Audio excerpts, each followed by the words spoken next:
Hello and welcome back to my channel, or welcome to my channel if you're new. If you're a return viewer, then you know it's probably been a while since I've created something and posted it on YouTube.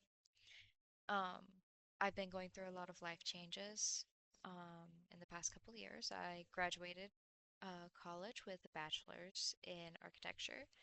I got my first full-time big girl job, which I'm super grateful for. I've learned a lot in this position. It's been really great. And now I'm about to go back to grad school. And I've also been dealing with health and maintaining balance. I've learned a lot in the past couple of years, 2 years. And I feel that I've kind of finally achieved a little bit of balance in my life. I'm still learning a lot about having that balance, maintaining it, and trying to keep up with myself and everything I tend to get myself into, with helping people or creative things or just doing the laundry, honestly. Um, but I work full time right now and I love what I do. And I'm super passionate about it. And I've been I've been finding recently that I've only been able to put in words recently, rather, that I've been struggling a lot with my artistic process. And that is something that's, quite frankly, really hard to admit as a creative person. And I work in architecture, and we are constantly working towards deliverables for our clients and working through a creative process with them. I work in a design build format, so we are really fortunate and able to work with our clients or their representatives and create things that fill their needs, their wants as much as we can. It's I love it. I really do. And I found that personally I struggled. I have only actually been able to put into words mentally for the past week or two that I struggle with separating the way that I do my creative process from how we do it at work, which is you work really, really hard and you work on those deliverables and you want to make sure that your client gets the most effective, best use of your time constantly. And obviously, that can lead to a lot of burnout, which is understandable. And obviously, balance and separation of work and life and all of that will definitely help with that. And I thought I was really good at that. Um, and quite frankly, I think I've gotten a lot better at it, definitely. In the amazing amount of time that I've been able to work at this firm, they've been really great helping me work towards my personal goals, my professional goals, which I'm really grateful for. But I found that one kind of line that I'm struggling to draw, ha ha puns, uh, that I was really struggling to draw was the differentiation between the business creative process that I had to have at work versus my creative process I have at home and with my personal work. Um, I was really stuck in a creative rut and I was struggling. And I, it's only recently that I've kind of gotten my spark back for going back to art. It started, I really started to get it back when I got accepted to grad school. That's my big news. I got accepted to grad school. I'm really excited. I'm getting a master's. It's going to take a lot of work, but I'm really grateful to be there and be a part of a program that a lot of other people are super excited to be a part of. Um, but in my recent vacation I had with my partner, I was able to really actually just relax and unplug from everything. No Wi-Fi, really. Very limited Wi-Fi access, very limited everything access. It was just us and hiking and exploring and eating good food and just living life. It was really, really nice to do that for a couple days while we just decompressed before um, summer really began and everything started to really get chaotic and ramp up. And we're going back to school in a couple of weeks, so both in grad school. So, all that to say is that with that unplug, I was able to kind of internally address that I was losing my whimsy, my spark. And I felt that I was unable to make art other than anything that was completed or what was expected of me. And I was struggling internally with that, even though I didn't realize it. Um, and I found that the best I didn't know it at the time, but I was needing other artists to talk to. Artists obviously never made in a vacuum, and that's really important to know. Ooh, pardon. Too many things on the desk. But it's important that you don't design in a vacuum because it's impossible, and having other creatives to talk to about things can not only help with resolve things with your art, but also inside yourself to allow you to get community, quite frankly, for lack of a better word. Um, and I've been really, really fortunate in finding friends in creative communities that varying different types, from costuming and drawing and painting to digital artwork and just some LARPers, which is great.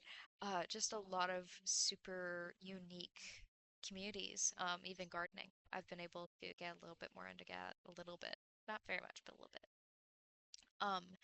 And it kind of started with my friend who she's very, very talented digital artist. She's really, really talented. And actually, I have a number of very talented digital artist friends, but this one specifically, she was like, "Oh, I'm part of this Discord channel or this Discord server. You should come over. It'll be fun." So I was in there and I was kind of lurking around and looking at people's artwork and just like, wow, these are all really creative people. And reading the discussions and kind of talking with people, it was refreshing. And uh, recently, my mom has also gotten really into it. Not into the kind of art I do. She's been getting into resin art and she's been getting really good at that in last year, and that was her hobby. And now she's gotten so good at it that she's looking to start a business with it, which is super cool. And she's been uploading on a business Instagram, and it's really nice being able to like just open my phone and then I go to my For You page and I scroll for a little bit while my mom's videos comes up, and I get to look at it and be like, wow, that's really cool, and see what she's working on. All that to say is that having a community of artists that I've been able to talk to or just even be in the room, the room where it happens, uh, it's opened me back up to my whimsy. Um, I know I struggle because growing up, my main method of creating artwork for quite a while was ballpoint pen and paper. So it's always a bit of that idea of how precious materiality is. And obviously, the world is always super uncertain, and especially with, everything going on in the world, really not wanting to waste product, whether it's a little bit of paint or some eraser or whatever it be. It led to me wanting to be very, very precise and making exactly things that I'm like, yes, this looks right. This is good. But I've it led to me losing a lot of my whimsy and creating things that I may not necessarily like. I like them. They're good. I like them. I think they're good.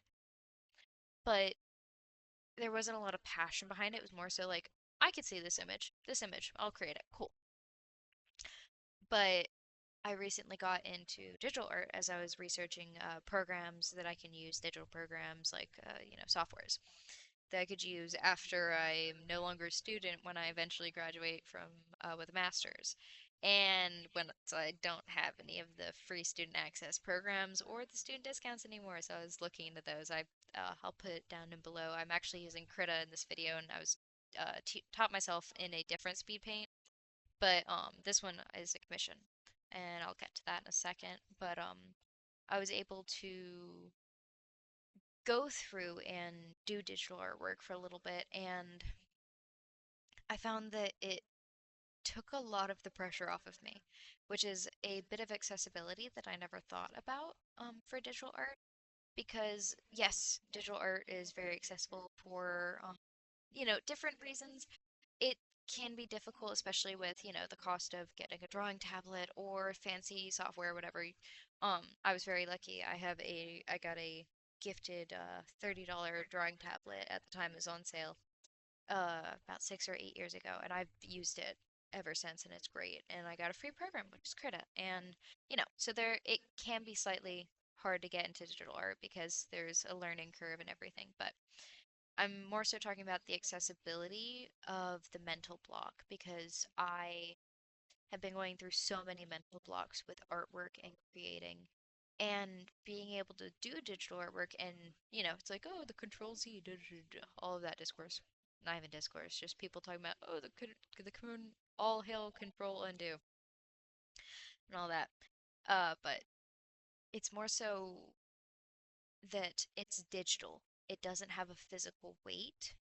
It has a mental weight and it has an emotional weight and a creative weight to it. But I'm not worried about, oh, well, this is, however many ounces of paint, therefore it's this many cents, therefore, okay, therefore I'm going to have to eventually replace all this paint and everything. So it was a lot of pressure I didn't realize I was holding on to make things perfect so that way I can make sure I don't waste things. And working digitally has taken some of that pressure off of me. So it's just me being able to play with the piece and get a little bit more whimsical, be playful and creative. And I actually got to a point where I, I am really excited to create. And I opened up my commissions a couple of weeks ago, and I've been able to work with a couple of different people so far. Um, I may or may not upload those speed paints, we'll see, but I wanted to talk about this. This commission is actually with a friend of mine who is a game master, super talented guy. He's bilingual, which is crazy. And he does games like different. It's really cool, really great guy. I'll put socials downstairs, or not downstairs, description. Super great guy. He was like, "Oh, I have this scene that I want to tell from the campaign." So he commissioned me for it. That's what I'm working on here. Um, but being able to work with people that want to create and be creative in the community, no matter what community that is, I bringing those images is what I really enjoy. It's the same reason of why I love my field of architecture and creating. Um, and it's been really good getting to be around those other artists in the community. I've even been looking into joining an artist guild that my friend has started up with his father, and that's really exciting for me of actually having a reason to create and challenge myself and make things. Um, and it's just nice because, growing up, they're like, oh, well, one day you're going to be an adult and things are going to change. But one thing that I'm finding as I'm growing up and being an adult is that a lot of things will change, a lot of things will be stressful, and you won't have time, and you won't necessarily have the money or the precious resources to commit to things, but it's the making of the time that's important. And knowing that there are other creatives living in this world and working in a creative world and who want to be and do what I do and do what everybody does. And what we all want is to make space for people to grow in art, find art, grow some more, and for space to people space for people to be creative, where they're allowed to be creative. Not just like, oh, I'm creating things, but actually explore what that creativity means to them. I guess I just want to say that I'm grateful for where I am right now and who I'm surrounded by and who I'm continuing to become as an artist, as a friend, as a partner, a daughter, a sister, just who I am. Um, so thank you for listening. Thank you for watching the speed paint of a possession scene. It was a lot of fun to work on. Um, but thank you for being in this creative world with me and being a part of a community, no matter which part of the community you are from, no matter who you are watching. Thank you for being here and creating with me. And I hope that you have a lovely day.